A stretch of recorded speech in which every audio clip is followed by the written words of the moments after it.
Welcome to the Quick Steps Guide for Formatting a Reference Page. Today, we will be reviewing the APA formatting guidelines when it comes to setting up and inputting information into a reference page, as well as basic reference citation formatting. It's important to keep in mind that for formal essays and similar APA formatted assignments, your references must start on their own separate page. The header will read References, plural, if you have multiple citation entries, or Reference, singular, if only one citation is listed. This header will be centered in boldface font and placed at the very top of the page, flush against the top margin. Your reference entries will begin on the next line. The first line of each citation will be flush against the left margin. There are a few formatting elements within the citation that will be consistent throughout different citations. For example, books and journals will be italicized while article titles will not. However, other aspects of reference citations will be formatted differently depending on the type of source. Most reference citations will follow the same basic formula, listing the author or authors, the publication date, the title of the source, and the publisher. If it is an accessible online source, it will also include retrieval information, or a link. Our examples will include a journal from a database, an ebook, and a web page from an organization.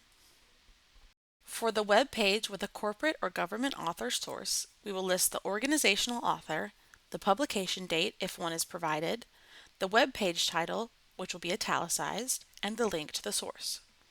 Often, for web pages, there is no publication date listed, so in this case, you should write ND for no date. For our ebook, list the author, the publication date, the title, the edition, if one is provided, and the publisher. The title of the book will be italicized here.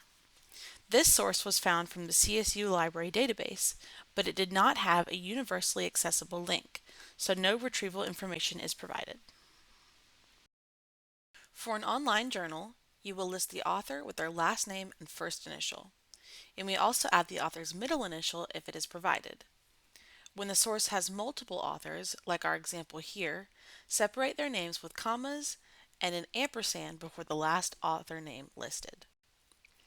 The publication date will follow in parentheses, and then you will list the article title.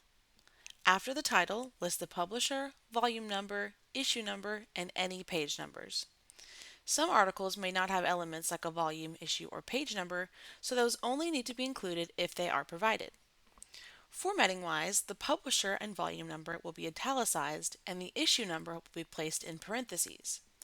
If there is a DOI provided, be sure to include it as a hyperlink, so anyone who reads your paper can click on the link to go to the original source. Keep in mind, as you start to input your reference citations, that they should be listed in alphabetical order based on the first letter of the citation. Most of the time, this will be the author's last name. Your reference page, like the rest of your paper, will be double-spaced, as displayed here. This includes the spacing for your individual references themselves, not just the space in between each entry. If your references are not double-spaced, highlight them and select 2.0 under paragraph spacing. Another important aspect of the reference citations are the hanging indents. Each citation should include a hanging indent, where every line after the first line is indented. To format this, highlight the reference, open the paragraph window under the Home tab, and select Hanging under the drop-down menu titled Special. Your reference page is now complete.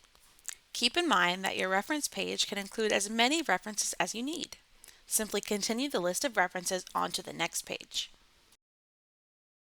Thank you for watching. For any questions or for further guidance, feel free to contact us at the CSU Writing Center.